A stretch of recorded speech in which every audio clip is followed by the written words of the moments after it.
दुर्योधन ने पूरी हस्तिनापुर नगरी को सजवा दिया, जगह जगह तोरण द्वार बनवाए। मेरे गोविंद का आगमन हुआ। लाखों नर नारी उन्हें देखने के लिए सड़कों के किनारे खड़े थे। विदुर और विदुरानी भी उस भीड़ में जाकर के एक दीवार से चिपक कर खड़े हो गए। और गोविंद जब हस्तिनापुर में आए तो उस सजावट को नहीं देख रहे, वो तो उस अपार भीड़ में अपने भक्त विदुर को देख रहे। और जैसे ही प्रभु की दृष्टि विदुर जी पर पड़ी, विदुर जी का मन का मोर नाचने लगा और कहने लगा, हे विदुरानी देखो ना, मेरा गोविंद मुझे देख रहा है, मेरा गोविंद मुझे देख रहा है। विदुरानी के भाव आ गया कि ऐसा कोई दिन आ जाए कि ये गोविंद मेरे घर आकर के प्रसाद ग्रहण कर ले। भैया तेरो मायक कहा है, यू कहा लगाए थे मैं टेढ़ो है भैया देखियो। मेरे घर आकर के प्रभु भोग लगाए तो मैं धन्य हो जाऊंगी। ऐसा कौन सा दिन आएगा? प्रभु तो मन की बात को जानते। मेरे प्रभु ने उसी क्षण विदुरानी जी का निमंत्रण स्वीकार कर लिया। वो तो मन के भाव को जानते थे। विदुर जी ने कहा कि देवी तुम घर जाओ और पांडवों के भाग्य में क्या लिखा हुआ है मैं देख करके आता हूं। उधर दुर्योधन ने बहुत बड़ा मंच बना रखा था। सैकड़ों सिंहासन उस पर सजे हुए थे।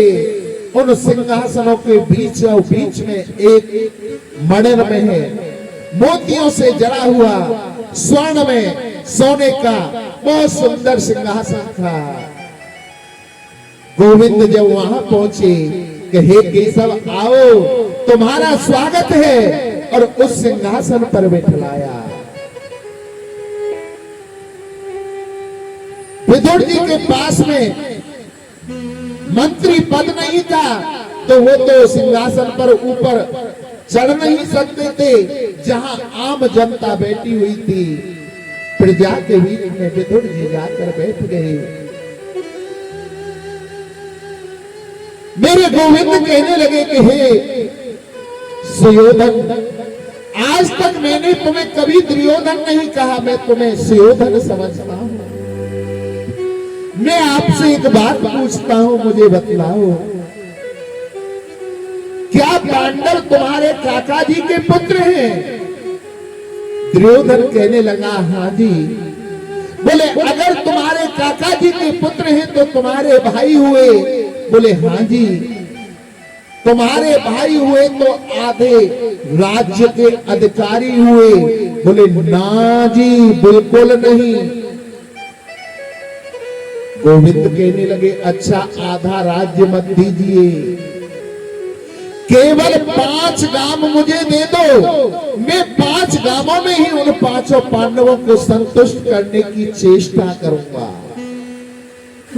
इतने में दुर्योधन अपने आसन से खड़ा हुआ और कहने लगा सूचे नेवदास्यामी पिनायोतेन केशव। हे केशव, बगैर युद्ध के मैं एक सुई की नोक के बराबर उन पांडवों को नहीं दूंगा। क्रोध में बोला।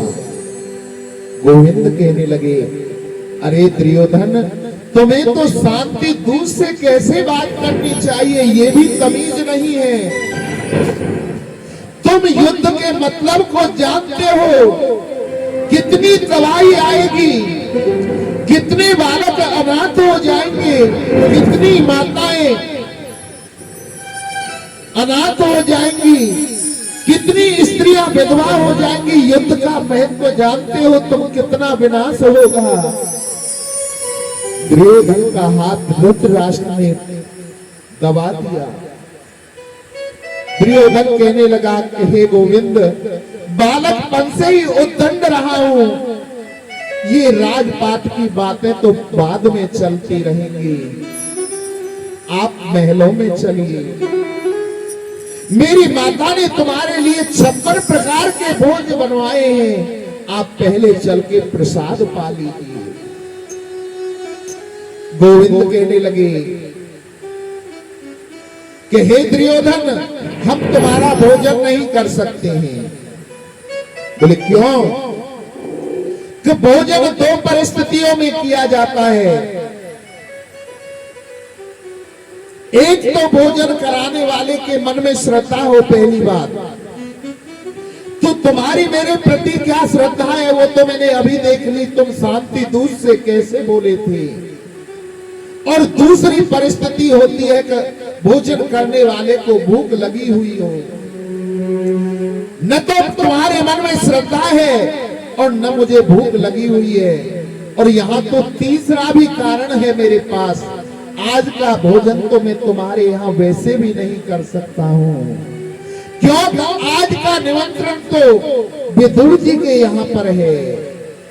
इतने में दुर्योधन कहने लगा, वो दासी पुत्र, सूत पुत्र, जिसको स्वयं खाने के लिए नहीं है, वो तुम्हें क्या भोजन कराएगा? बोले ये मैं नहीं जानता। जब उन्होंने निमंत्रण दिया है तो व्यवस्था अपने आप करेगा। नीचे विदुर जी बैठे हुए थे। विदुर जी इशारे में पूछने लगे कि गोविंद ये क्या नाटक है? तो गोविंद ने कह दिया, चुप बैठे रहो, जो हम कर रहे हैं सही कर रहे हैं। विदुर जी ने अपनी लाठी, डंडा, लोटा आदि को उठाया। बोले यार नटखट की कोई पता नहीं है, घर पर आ जाए खाने के लिए, व्यवस्था करनी है। उसने वहां से दौड़ लगा दी बाजार के लिए।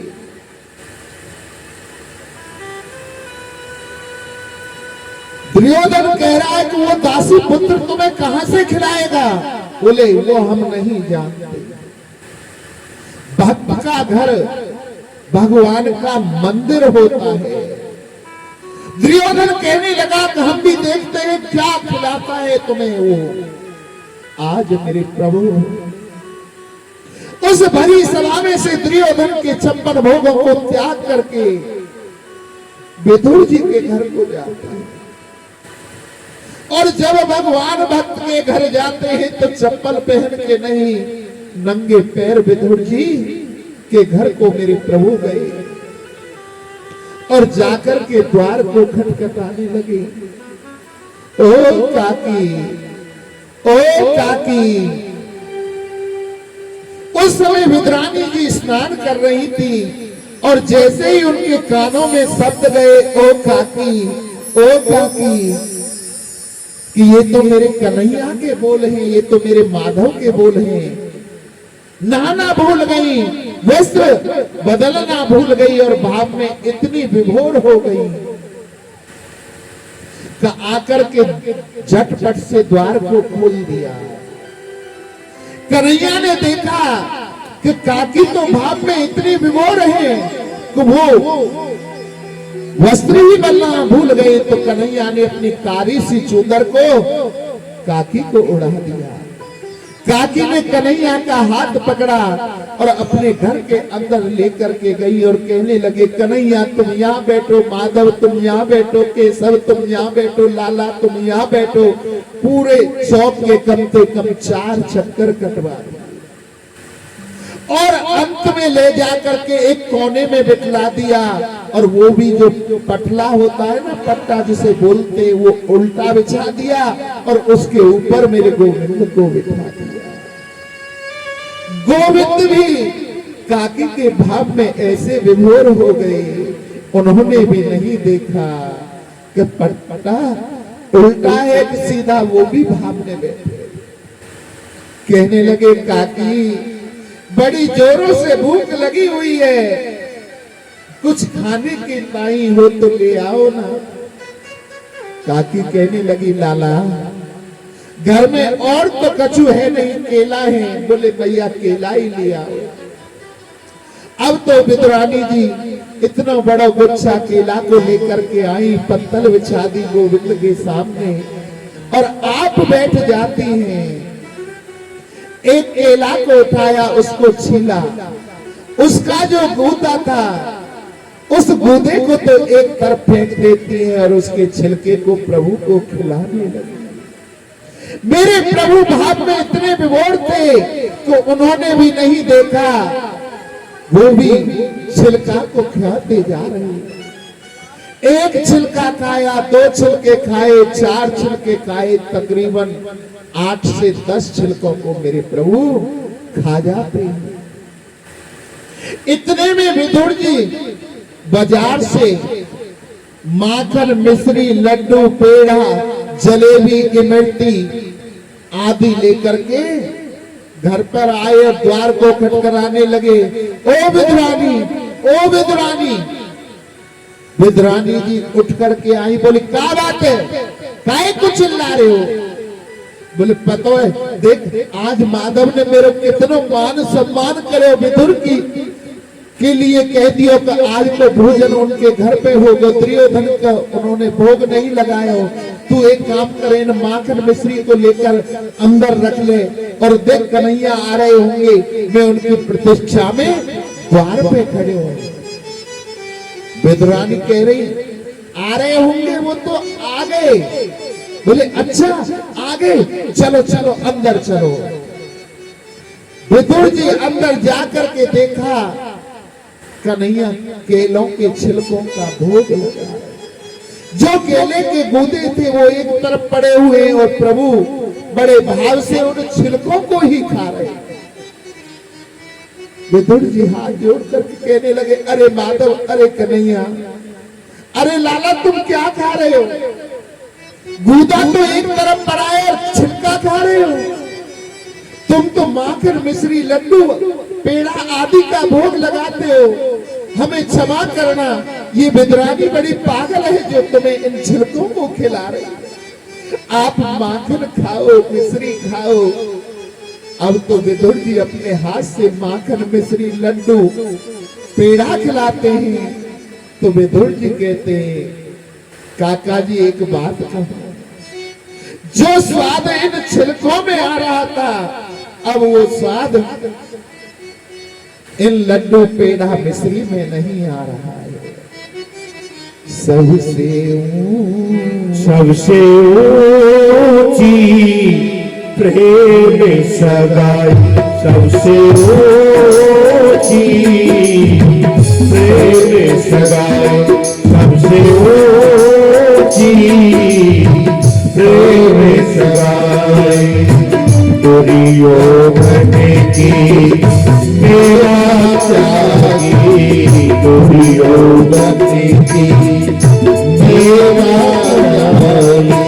साग बिटोरे कर खाई हो, साग बिटोरे कर खाई, सबसे ऊंची प्रेम सगाई, सबसे ऊंची प्रेम सगाई।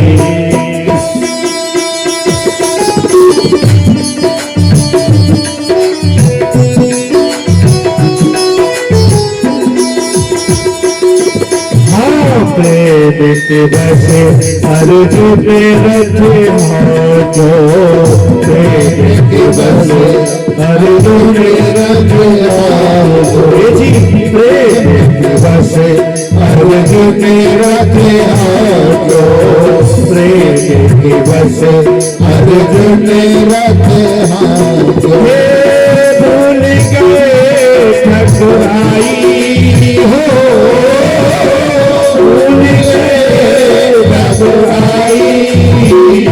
सबसे ऊंची प्रेम सगाई, सबसे ऊंची प्रेम सगाई। हरि बोल।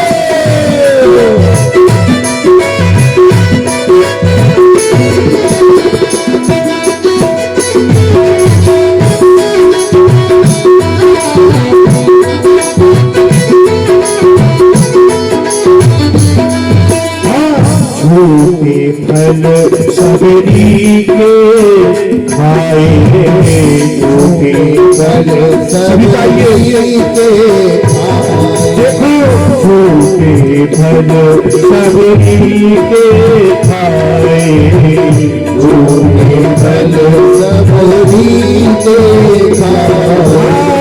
भूल गए ठकुराई हो, भूल गए ठकुराई, तुझे होगी प्रेम सगाई, सबसे होगी प्रेम सगाई।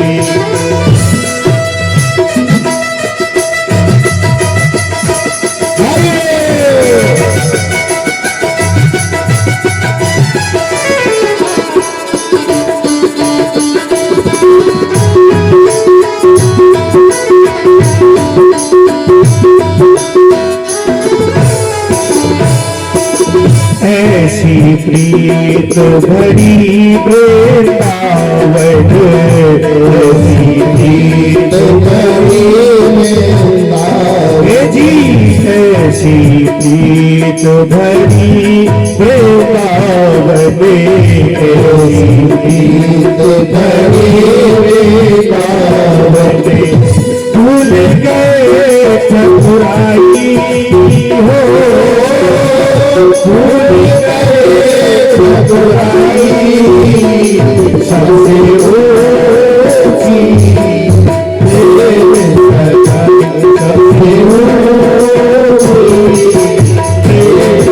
सगाई, सबसे होगी प्रेम सगाई, सबसे होगी प्रेम सगाई, सबसे होगी प्रेम सगाई, प्रेम सगाई, प्रेम सगाई। बोलो तीन भक्त वत्सल भगवान की जय। जय जय श्री राधे श्याम। भाव का भूखा हूँ मैं, भाव ही एक सार है। जो भाव से भजता मुझे, तो भव से बेड़ा पार है। मेरे प्रभु तो भाव के भूखे हैं। जब प्रभु से उद्धव जी ने पूछा कि हे प्रभु, तुमने जब जब भोजन किया, प्रसादी पाई, तो तुम्हें कब कब भोजन में आनंद आया? तो उद्धव से मेरे प्रभु कहते हैं कि हे उद्धव, मुझे केवल राम जन्म में एक बार और कृष्ण जन्म में एक बार, दो ही बार भोजन में आनंद आया। जब मैंने राम जन्म धारण किया था, तो माता सबरी के यहाँ पर जाकर के जो मैंने बेरों का भोग लगाया था, उसमें आनंद आया था। और कृष्ण जन्म में विदुर जी के घर में जाकर के साध का भोग लगाया, उसके बराबर मुझे आनंद कभी नहीं आया। एक बार विदुर जी उद्धव जी से मिलते हैं, हरिद्वार में उनका मिलन हुआ। वही मैत्री जी आदि आते हैं। मैत्री जी ब्राह्मण थे और विदुर जी दासी पुत्र थे, परंतु मैत्री जी ने विदुर जी को अपने हृदय से लगा लिया। जाति पाति पूछे नहीं कोई, हरि को भजे सो हरि को होई। विदुर जी तीर्थ यात्रा पर गए थे और जब वहां उन्हें उद्धव जी मिले, तो उद्धव जी से पूछा था कि हे उद्धव, बताओ मेरे कृष्ण कैसे हैं, मेरे कन्हैया कैसे हैं? उद्धव कहने लगे कि हे विदुर जी, तुम्हें नहीं पता, सारा महाभारत हो गया, पांडवों की विजयश्री हो गई और हमारे गोविंद हम सबको छोड़ करके अपने धाम को चले। बोले हमारे कन्हैया हमें छोड़कर चले गए। कहा तो क्या गोविंद ने कभी हमें याद किया था, हमें याद बनी थी? वो तब जी कहते हैं कि हे विदुर, जिस समय कन्हैया जी इस भूमि को धरा को छोड़ करके गए तो केवल तुम्हारी याद है कि मेरे जीवन पर दो भार हैं, एक तो माता सबरी का और दूसरा विदुर का। विदुर जी ने जब ये सुना तो फपल फपल करके रोने लगे कि हे ठाकुर, इस दासी पुत्र को तुम याद रखते हो, तुम्हारे जैसा करुणावान कौन होगा? ऐसे मेरी कृपा सिंधु करुणा के सागर श्री सुखदेव जी कहते हैं कि हे राजन, कश्यप महाराज की 13 पत्नियां थी। जो सबसे बड़ी थी उनका नाम दिति था और अन्य जो 12 रानियां थी सब गर्भवती थी। बड़ी रानी दिति, उनके कोई संतान नहीं थी।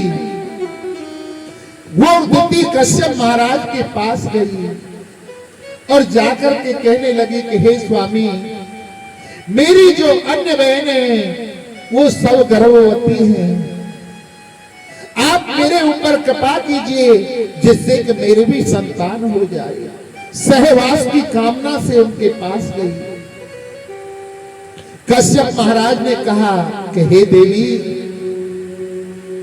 ये समय कामोपासना के लिए उचित नहीं है, क्योंकि इस समय दोनों समय मिल रही हैं और इस समय साक्षात भगवान शंकर अपने मरुत गणों के साथ में भ्रमण करते हैं। ये कामोपासना के लिए उचित समय नहीं है। परंतु दिति नहीं मानी और दिति के जिद के आगे कश्यप जी झुक जाते हैं, उसकी कामोपासना को पूरी करते हैं और कहते हैं कि हे देवी, तुम्हारे पुत्र एक नहीं दो होंगे, परंतु दोनों ही पुत्र राक्षस होंगे। दिति हाथ जोड़ करके कहने लगी कि हे स्वामी,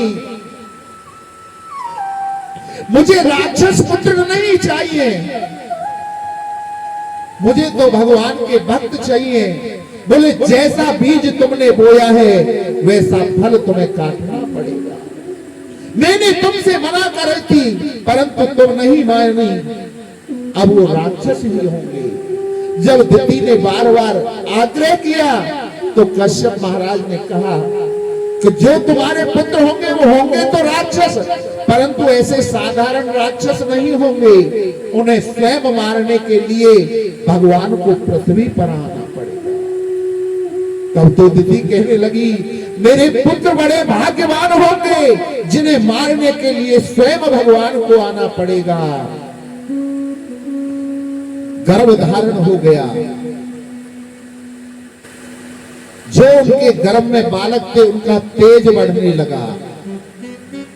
अब तो देवता उस तेज को देख करके ब्रह्मा जी के पास गए और कहने लगे कि हे ब्रह्मदेव, देखो राक्षसों की जो माता है दिति, उनके उदर में जो बालक है उनका तेज अभी से बढ़ रहा है। ब्रह्मा जी ने कहा वो साधारण बालक नहीं है, वो भगवान के पार्षद हैं जय और विजय।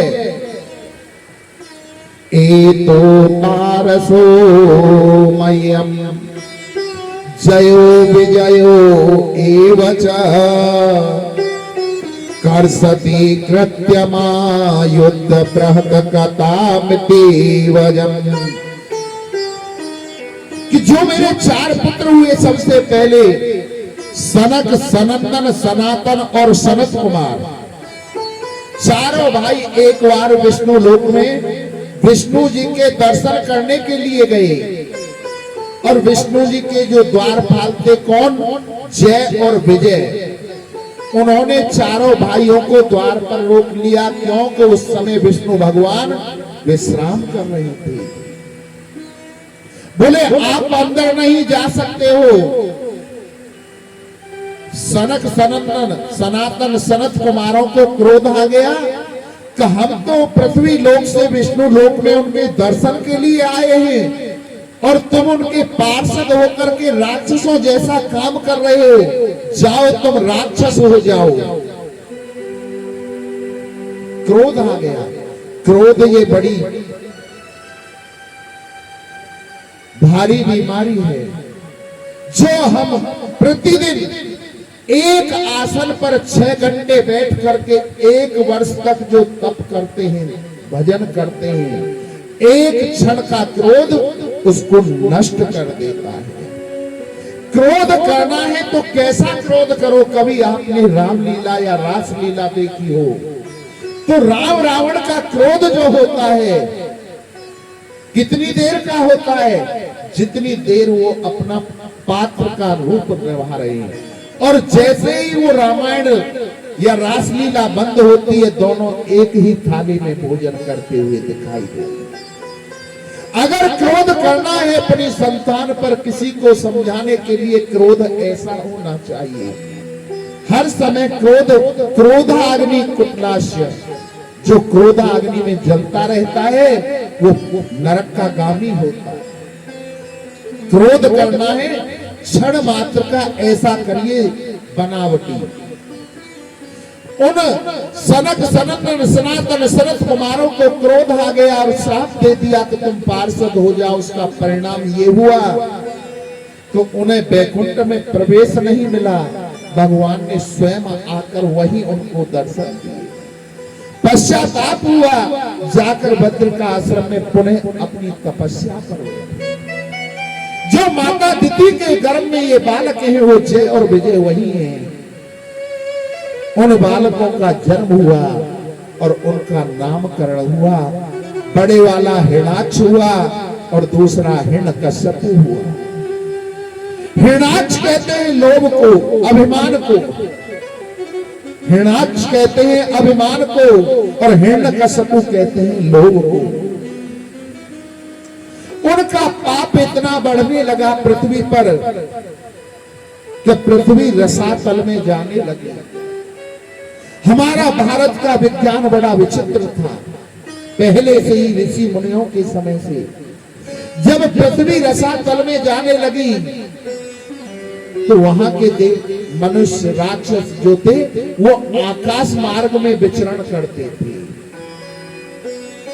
जब पृथ्वी रसातल में जाने लगी तो देवता लोग ब्रह्मा जी के पास गए और प्रार्थना करने लगे कि प्रभु देखो पृथ्वी रसातल में चला जाएगी तो प्रलय आ जाएगी। इतनी वार्ता हो रही थी कि उसी समय ब्रह्मा जी को छींक आ गई और जैसे ही छींक आई तो वारा भगवान प्रकट हो गए छींक के द्वारा।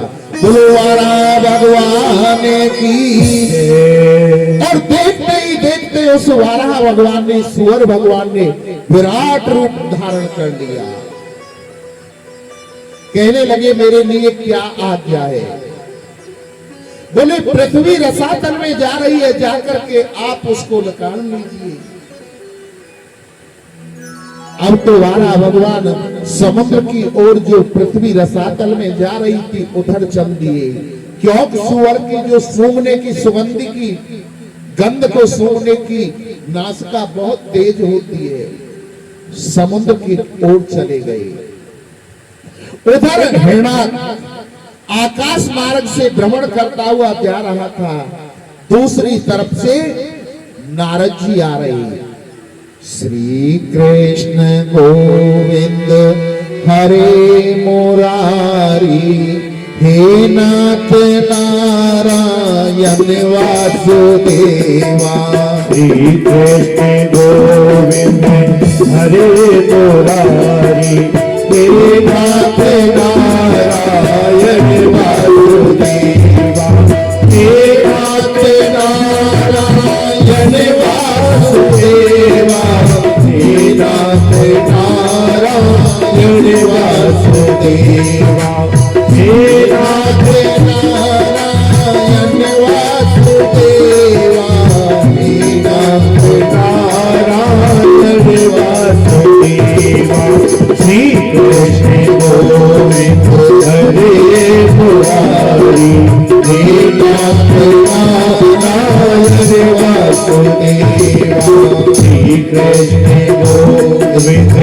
हरे मुरारी हे नाथ नारायण वासुदेवा हे नाथ नारायण वासुदेवा हे नाथ नारायण वासुदेवा हे नाथ नारायण वासुदेवा गाइए हे नाथ नारायण वासुदेवा श्री कृष्ण गोविंद हरे मुरारी हे नाथ नारायण वासुदेवा श्री कृष्ण गोविंद हरे मुरारी हे नाथ नारायण वासुदेवा।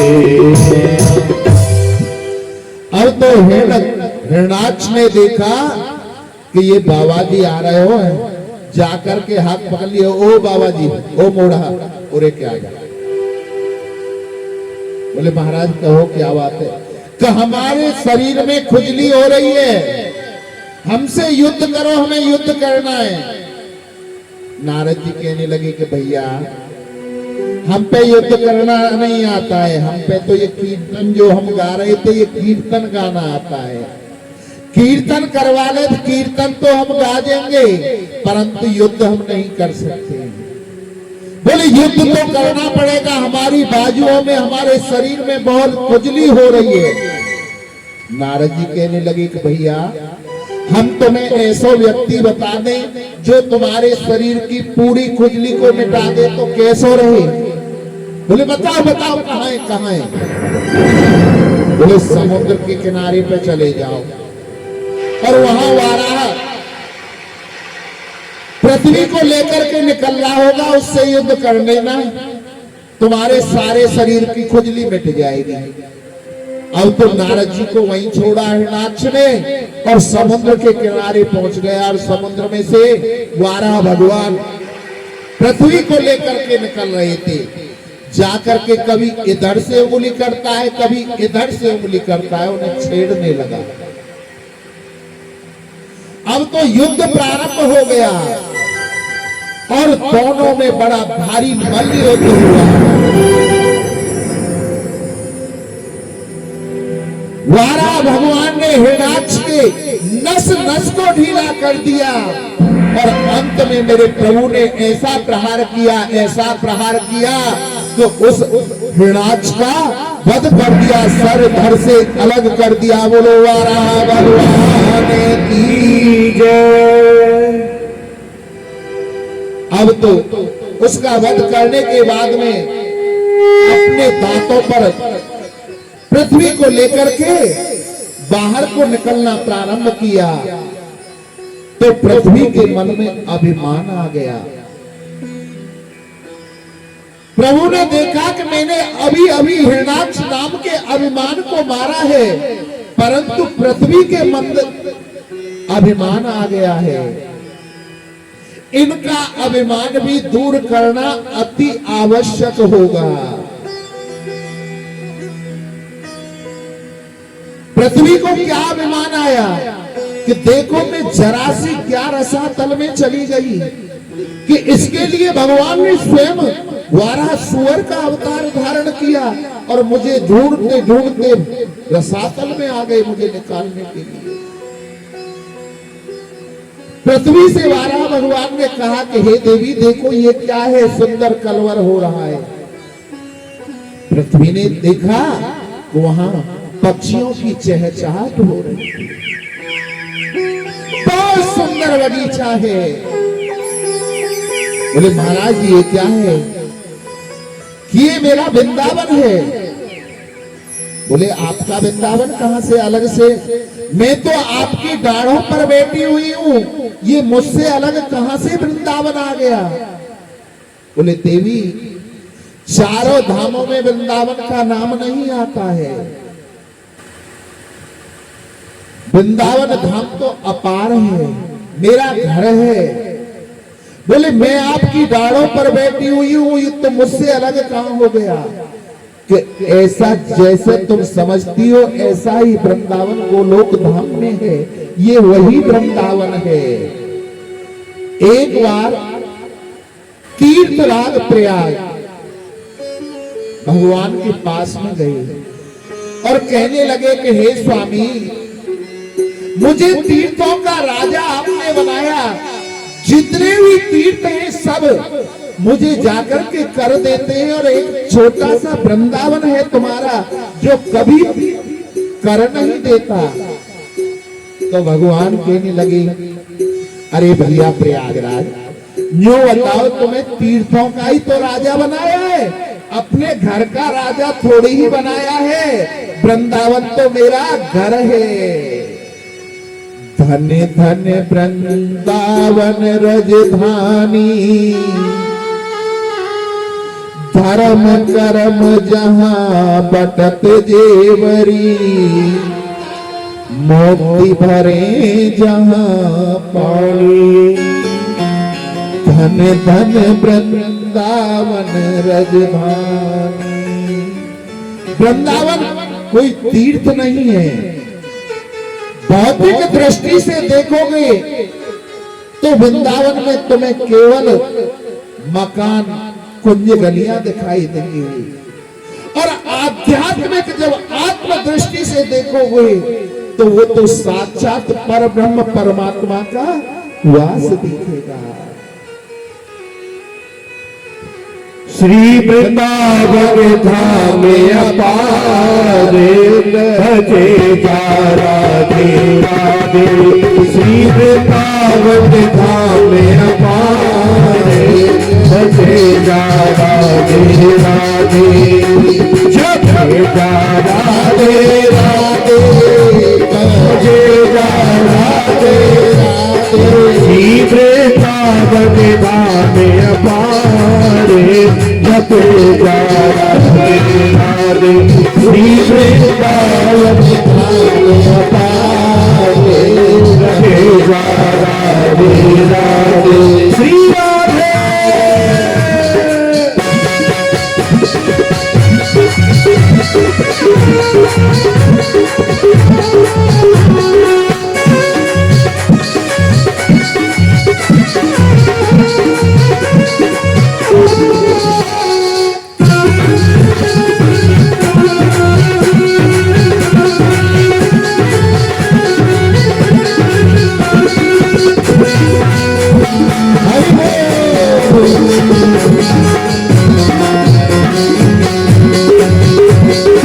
वृंदावन में आयो, राधा नाम न गायो। तू वृंदावन में आयो, राधा नाम न गायो।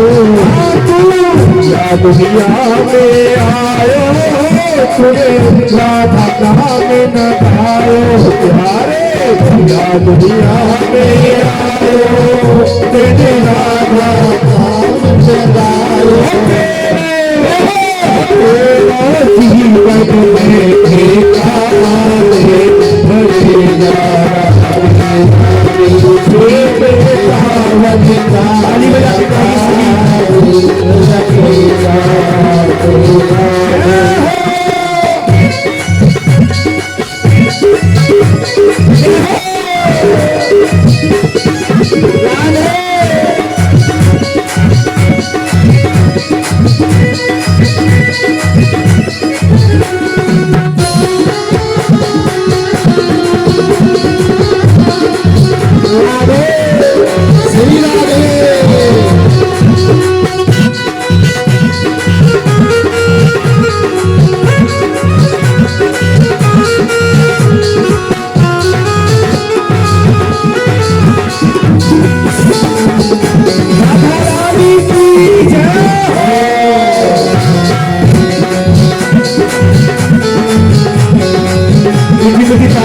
सभी गाइए।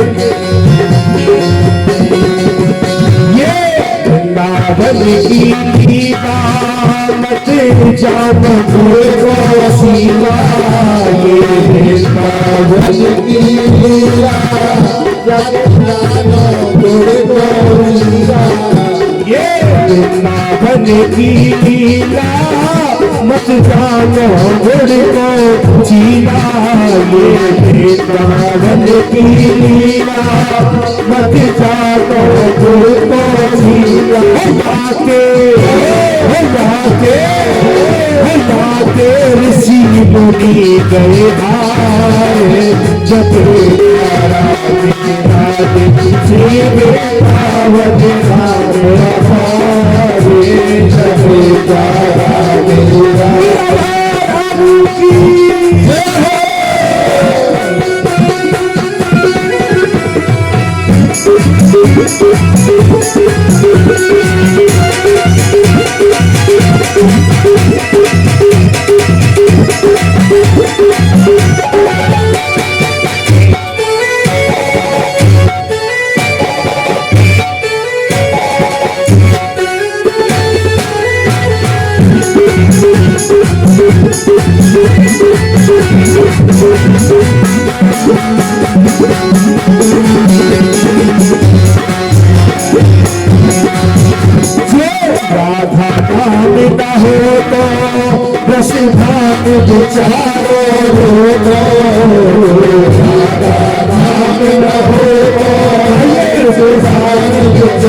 विचारो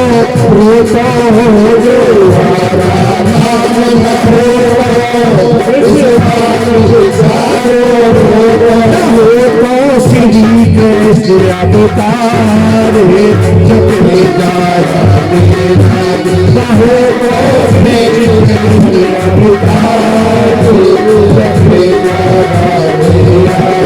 श्री वृंदावन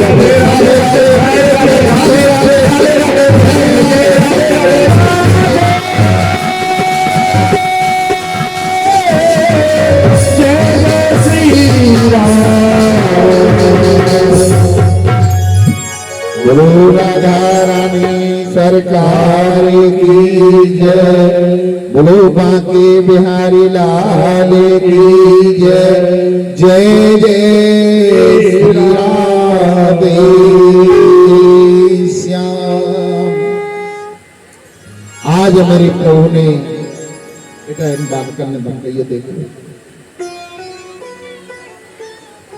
पृथ्वी के अभिमान को दूर किया, पृथ्वी की स्थापना की। श्री सुखदेव जी महाराज कहते हैं कि हे राजन, उसके उपरांत में ब्रह्मा जी के एक और मानस पुत्र हुए जिनका नाम था करदम। करदम जी का जब जन्म हुआ,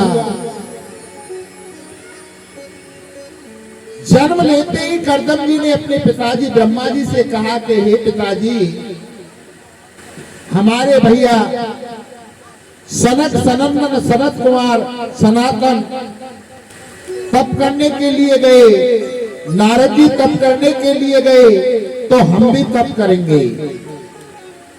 ब्रह्मा जी ने कहा बेटा पहले ब्रह्मचर्य का पालन करो, फिर गृहस्थ भोगिए, उसके बाद में संन्यास ले लेना। कि नहीं पिताजी हम तो अभी जा रहे हैं। बोले नहीं मान रहे तो बेटा जाओ। चले गए और 10,000 वर्ष तक तपस्या की उन्होंने। 10,000 वर्ष बाद एक दिन एक पक्षी के जोड़ा को कामोपासना करते हुए देख लिया, तो उनके मन में भी जागृति हो गई कि हम भी विवाह करेंगे।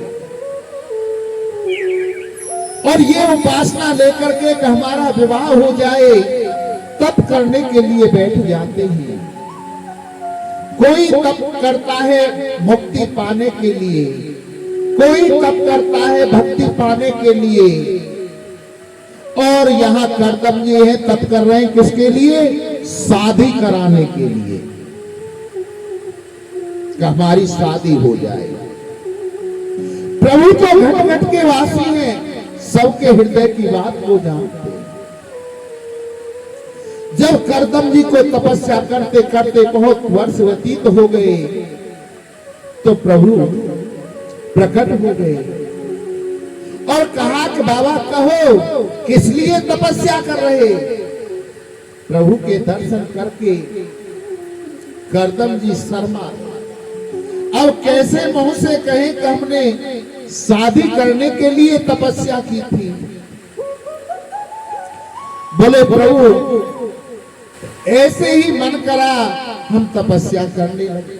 नहीं बताओ किस लिए तपस्या की? शादी वगैरह के लिए तो नहीं की। अब कैसे करदम जी अपने मुंह से कहें कि हमने शादी के लिए तप किया है? मन ही मन भावे ऊपर से मूड हिलावे, ऐसा तो नहीं है। बोले नहीं प्रभु, बोले हम तुम्हारे ब्याह की बात कर आए, बता दो अभी तो। अब तो करदम जी कहने लगे करे आए बात? बोले हाँ। बोले जब आप बात कर आए तो हमारी क्या ताकत है कि हम मने कर दे?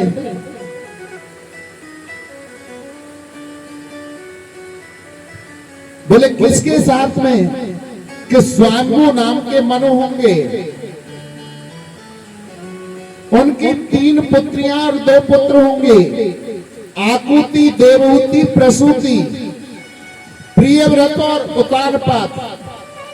जो बीच की पुत्री होगी देवहूति, उनके साथ में तुम्हारी शादी होगी। अब तो करदम जी महाराज कहने लगे कि महाराज जब आप बात कराए हो तो हमारी कहां ताकत कि जो हम नाट जाए, परंतु हमारी एक शर्त है आपसे। बोले बताओ, तुम्हारी शर्त को भी मानी जाएगी। क्या शर्त है? कि शर्त हमारी ये है, हम शादी जब करेंगे अगर तुम हमारे यहाँ पुत्र के रूप में आओ तो हम शादी करेंगे, नहीं हम नहीं शादी कर रहे। बोले राधे राधे। बोले भगत जब तुमने इतनी तपस्या की है और जब हम तुम्हारी शादी की बात कराए तो तुम्हारी बात के लिए हम तुम्हारे यहाँ पर पुत्र भी बन करके आएंगे। वर देकर प्रभु चले जाते हैं, स्वायंभू मनु के वहां पहुंचते हैं और स्वायंभू मनु को आज्ञा की कि तुम्हारी जो बीच की पुत्री है देवहूति, उसका विवाह करदम जी के साथ में कर दो। करदम जी के साथ कर दो। स्वायंभू मनु अपनी पत्नी को और बीच की पुत्री देवहूति को अपने साथ में लिया और वन में पहुंच गए जहां करदम जी तपस्या कर रहे थे। अपनी पुत्री देवहूति का विवाह एक मंदिर में करदम जी के साथ कर दिया और अपनी पुत्री को ससुराल के लिए विदा कर दिया और स्वयंभू मनु लौट करके अपने घर आ जाते हैं। करदम जी अपनी पत्नी देवहूति को लेकर के अपनी पर्ण कुटी पर पहुंचे, कुटिया पर पहुंचे। वहां देवहूति ने जाकर के देखा तो छोटी सी कुटिया के अंदर एक घोंसला में तोता बैठा हुआ है, दूसरे घोंसले में बाज बैठा हुआ है, तीसरे घोंसले में कौवा बैठा हुआ है, चौथे में कबूतर बैठा है, किसी में चिड़िया बैठी है, किसी में उल्लू बैठा है। बोले महाराज ये क्या है? बोले ये सब इस कुटिया को अपनी कुटिया मानते हैं। नीचे दृष्टि डाल करके देखा तो किसी बिल में सांप बैठा हुआ था, किसी में चूहा बैठा हुआ था, किसी में मेंढक बैठा हुआ था। बोले महाराज ये क्या है? कि ये सब जीव इस कुटिया को अपनी कुटिया मानते हैं। बोले आप कहाँ रहते हो? तो फिर तो वो कोने में 1.5x1.5 का जो आसन लग रहा है ना, उसी पर बैठ जाते हैं और भगवान का भजन कर लेते हैं। आज माता देवहूति धन्य हो गई ऐसे पति को पाकर के। देखो कितना बड़ा संत वैभव। और उन्हें अचंभा तो जब हुआ जब उन्होंने जंगले से बाहर झरना की ओर तरफ देखा। एक झरने के नीचे गाय, शेर और हिरण तीनों एक साथ पानी पी रहे थे, जो एक दूसरे के बैरी थे, हिंसक प्राणी। उन्होंने भी हिंसक भाव को छोड़ दिया था। किसके कारण? कर्दम जी की तपस्या के कारण। कर्दम जी ने देवहूति से कहा कि हे देवी, तुम्हें जैसी ये पर्णकुटी सुनहरी है सजा लो, हम 2-4 माला इतने प्रभु के नाम के भजन की कर लेते हैं।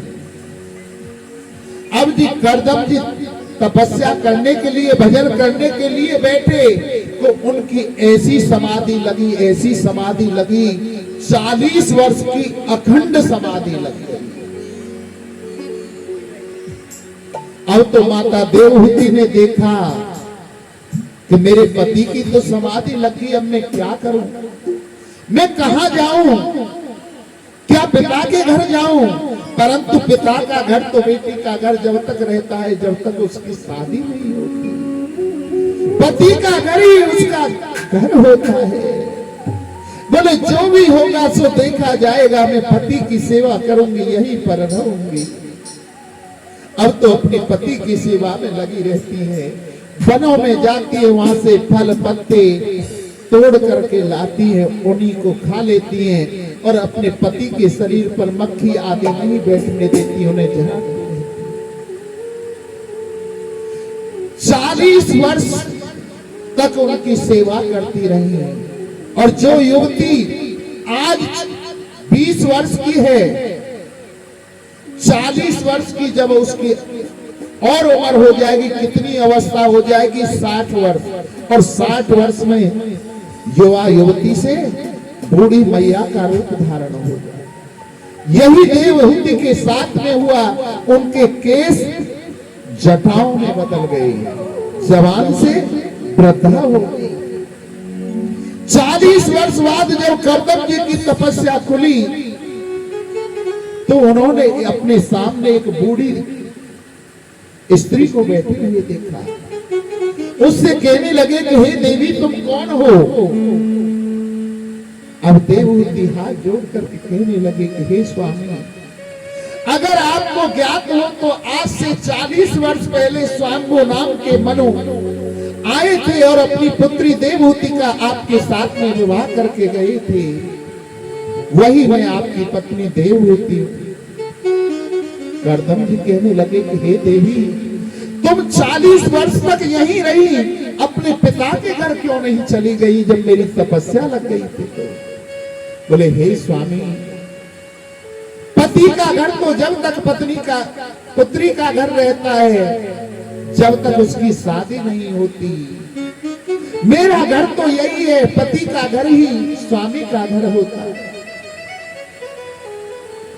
आज देवहूति के ऐसे वचनों को सुनकर के कर्दम जी गदगद हो गए और अपनी तपस्या के बल पर उन्होंने बहुत सुंदर मानसरोवर बनाया और उस सरोवर के अंदर 9 मंजिला मकान खड़ा कर जो वैभव कभी देवहूति ने अपने पिता स्वयं मनु के यहाँ नहीं देखे थे, वो सारे वैभव उस महल के अंदर अपनी तपस्या के बल पर प्रकट कर दिए। सैकड़ों दास दासियां प्रकट कर दी और देवहूति का हाथ पकड़ा और उस सरोवर में जाकर के गोता लगाया। जैसे ही गोता लगाया कि माता देवहूति तो बन गई 16 वर्ष की और कर्दम जी महाराज बन गए 20 वर्ष के। गुरु कर्दम जी महाराज की जय। और अपनी पत्नी को लेकर के महलों में रहने लगे। कर्दम जी के मन में तो था कि मेरे यहाँ पर भगवान पुत्र बन करके आएंगे। पुत्र पुत्र तो आना दूर, उनकी कन्या प्रारंभ हो गई होनी। एक नहीं, दो नहीं, तीन नहीं, चार नहीं, पांच नहीं, 9 कन्याओं ने जन्म लिया। सबसे बड़ी कन्या का नाम था कला। ये आगे चल करके मरीच ऋषि की पत्नी बनी। दूसरी पुत्री का नाम था अनुसुईया। कौन नहीं जानता अनुसुईया को, जो आगे चल करके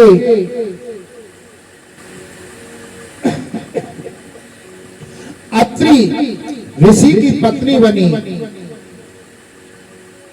एक बार अत्रि ऋषि तपस्या कर रहे थे, और जब वो तपस्या कर रहे थे तो उनके राज्य में 10 वर्ष तक, 12 वर्ष तक वर्षा नहीं हुई। और जब वो तपस्या पर से उठे तो उन्होंने अपनी पत्नी से कहा, अनुसुईया से, कि मुझे प्यास लगी है, मुझे जल चाहिए। पति की आज्ञा को सिरोधार करके अनुसुईया जल लेने के लिए चल गई।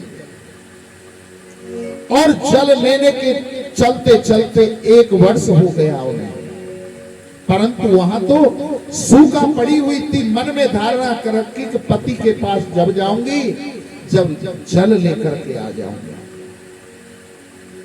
जब जा रही तो देव प्रकट हो गई, गंगा मैया प्रकट हो गई।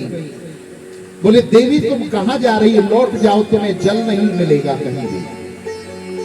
कि मैं लौट करके नहीं जाऊंगी, अगर मेरे पतिव्रत धर्म में सत्यत्व है तो मैं जल लेकर के आऊंगी। बोले, अब तुम्हें कहीं जाने की जरूरत नहीं है, तुम्हें जल यहीं प्राप्त होगा। तो गंगा मैया वहां पर प्रकट हुई। किसके रूप में? मंदाकिनी के रूप में। मंदाकिनी का जल लेकर के अपने पति के पास में आती है। आकर अत्रि ऋषि को पिलाया। अब तो उनके पतिव्रत धर्म का इतना वो हुआ कि नारद जी सबसे पहले लक्ष्मी जी के पास में गए कि देखो, अनुसुईया इतनी बड़ी पतिव्रता है। तो उन्होंने नदी को प्रकट कर दिया। बोले, ऐसा नहीं हो सकता है, सच ऐसी बात है। लक्ष्मी जी के पास के बाद में पार्वती के पास में गए, ब्रह्माणी के पास में गए। तीनों को बताया कि उनका पतिव्रत धर्म इतना बड़ा है। बोले, हम नहीं मानती, हम परीक्षा लेंगे। तीनों देवियां इकट्ठी हो गई।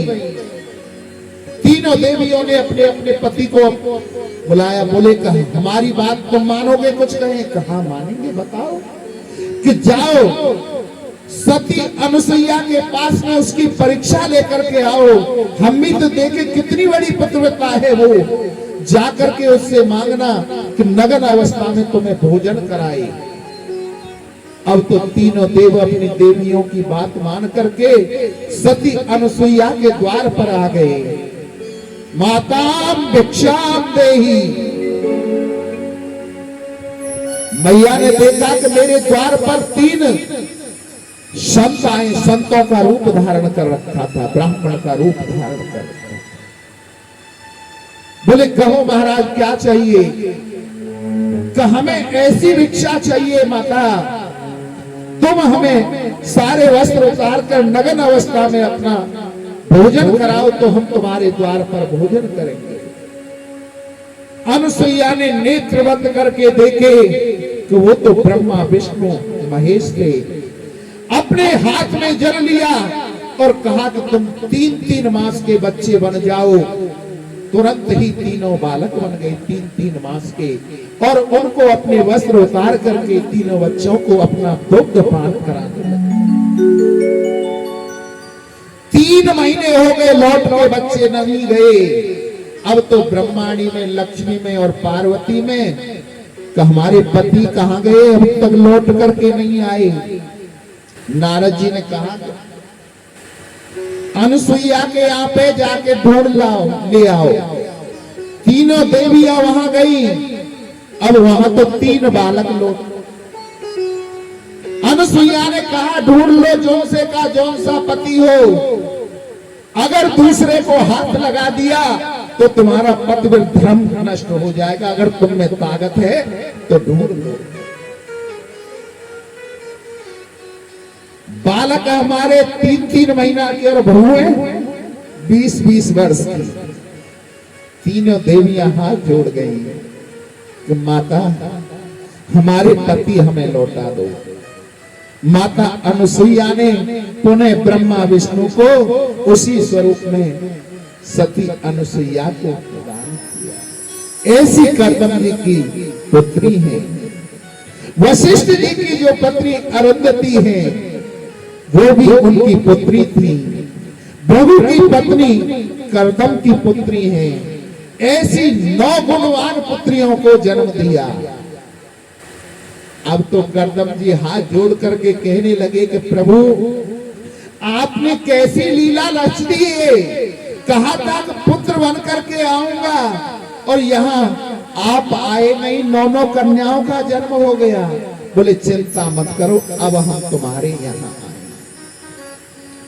10वीं संतान के रूप में मेरे प्रभु कर्दम जी के यहाँ किस रूप में अवतरित हुए? कपिल भगवान के। बोलो कपिल भगवान की जय हो। कितनी सुंदर झांकी है। छोटा सा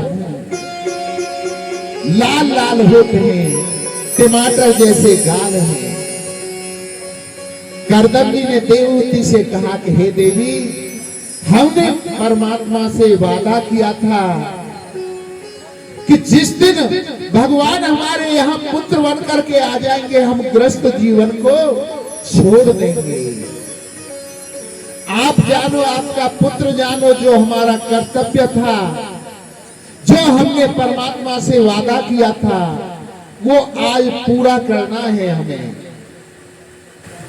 अब तो मेरे ठाकुर जी ने जब जन्म ले लिया, कपिल भगवान के रूप में कर्दम जी ने ग्रस्त जीवन को छोड़ दिया और नदी के किनारे चले गए। भागवत जी के 10वें स्कंद का पाठ किया और अपनी शरीर को प्रभु में लीन कर दिया। माता देवहूति सोचने लगी कि स्वयं भगवान जब मेरे घर में आए तो क्यों नहीं मैं भी बहती हुई गंगा में हाथ धो लो। ऐसा मौका बार बार कब मिलता है? आज मैया ने कपिल भगवान को स्नान कराए, चंदन लगाया। कपिल भगवान कहने लगे, मैया ये उल्टी गंगा क्यों बहा रही हो? बालक को माता का पूजन करना चाहिए और तुम हो मेरा पूजन कर रही हो, उल्टी गंगा मत बहाओ। देवहूति कहने लगी कि बेटा, मैं जान गई हूं तुम साधारण नहीं हो, तुम भगवान का अवतार हो। मैं जो कर रही हूं मुझे करने दो। कपिल भगवान को चंदन लगाया और छोटा सा सिंहासन बनाया। उस पर कपिल भगवान को बिठाया और कहा कि हे प्रभु, मुझे ज्ञान प्रदान कीजिए। मैं अज्ञान हूं, मैं कुछ नहीं जानती हूं, मुझे समझाने की चेष्टा करो कि मनुष्य का क्या कर्तव्य होता है, जीव का क्या कर्तव्य होता है।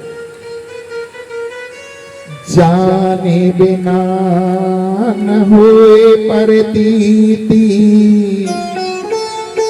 बिन प्रतीति होए नहीं प्रीति। जब तक जीव नहीं जान पाएगा परमात्मा को, तब तक उसको प्रीति नहीं होगी परमात्मा से। माता के ऐसे वचनों को सुन करके कपिल भगवान कहने लगे कि हे माता, जब तुम कहती हो तो मैं तुम्हें बतलाता हूं कि मनुष्य को संतों का संग करना चाहिए। जैसी आप संगत करोगे मनुष्य के ऊपर, वैसी ही रंगत चढ़ेगी। मां अष्टांग योग धारण करना चाहिए। यम, नियम, आसन, प्राणायाम, प्रत्याहार, धारणा, ध्यान और समाधि। अष्टांग योग के बारे में बताया। अहिंसा, सत्यम, यावर्ष परिग्रह, ब्रह्मवर्चस्य तपसोचम, स्वाध्याय पुनराचनम, मौनं सदा संयस्य संजर प्राणज्यसना, प्रत्याहारम चेन्द्रियाणां विषय मानसा हृदय। अपने मन को अपने वश में करके परमात्मा के चरणों में लगाना चाहिए। उठते, बैठते, जागते, सोते, प्रत्येक परिस्थिति में परमात्मा को याद करना चाहिए, उनका चिंतन करना चाहिए। माता कहती है कि ये मन बड़ा चंचल है, ये तो कभी अपने वश में होता ही नहीं है, इसे कैसे प्रभु के चरणों में लगा। कि प्रभु के मन में हमारा कब लगेगा मन? जब हम प्रातःकाल उठेंगे, प्रभु का स्मरण करेंगे, ध्यान करेंगे, तो हमारा मन प्रभु के चरणों में लगना प्रारंभ हो जाएगा। यहां एक प्रसंग याद आ गया, मन को प्रभु के चरणों में लगाने के ऊपर। हमारा चेला चंगीलाल, एक बार हमारा एक चेला था चंगीलाल, उसके पास बहुत धन था, अपार धन। लोग उससे कहते थे, भैया तू थोड़ा सा इस धन में से दान कर लेना। वो इस प्रकार का चेला था, चमड़ी चली जाए पर दमड़ी ना जाए, रुपया एक खर्च ना हो जाए। जब लोग उसके पीछे ज्यादा पड़ने लगे तो एक दिन चंगीलाल ने सोचा, चलो आज थोड़ा बहुत दान कर देते हैं। अब चंगीलाल अपनी तिजोरी के पास गया, तिजोरी को खोला और वहां में से एक चांदी का रुपया निकाला। चांदी को रुपया को निकालकर अपनी जेब में रख लिया और सोचने लगा कि इसको कहां दान करूं। मन में विचार आया कि आज मंगलवार है और इस क्षेत्र में सबसे बड़ा धाम है पंचवटी धाम। चलो पंचवटी पर दान करके आते हैं।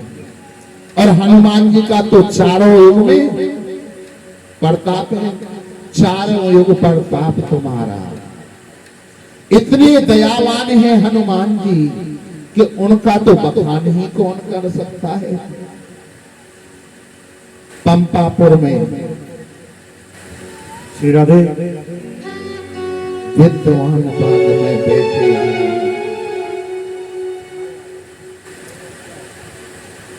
श्री राधे। बोलिए बजरंग बली की जय, बोलो हनुमान जी महाराज की जय। पंपापुर बियाबान बाग में बैठे हैं हनुमान, राम मेरे आएंगे। पंपापुर बियाबान बाग में बैठे हैं हनुमान, राम मेरे आएंगे। रास्ता बुहारे हनुमान बाग में बैठे हैं हनुमान, राम मेरे आएंगे। पंपापुर बियाबान बाग में बैठे हैं हनुमान, राम मेरे आएंगे।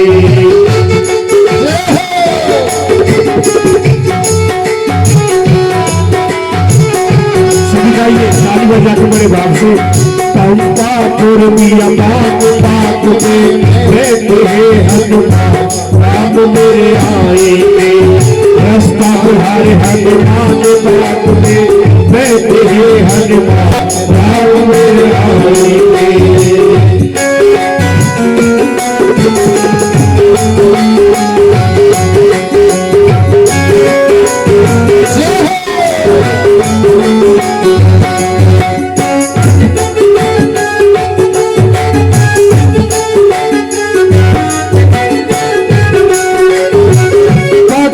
पग से कंकड़िया बटोरे, पग पग से कंकड़िया बटोरे, पग पग से कंकड़िया बटोरे, पग पग से कंकड़िया बटोरे, चुप नहीं जाए चरणों में थोड़े, चुप नहीं जाए चरणों में थोड़े, छाई खुशी अपार के हनुमत मिलने को भैया राम मेरे आएंगे, चंपापुर में राम बाग में हनुमान राम मेरे आएंगे।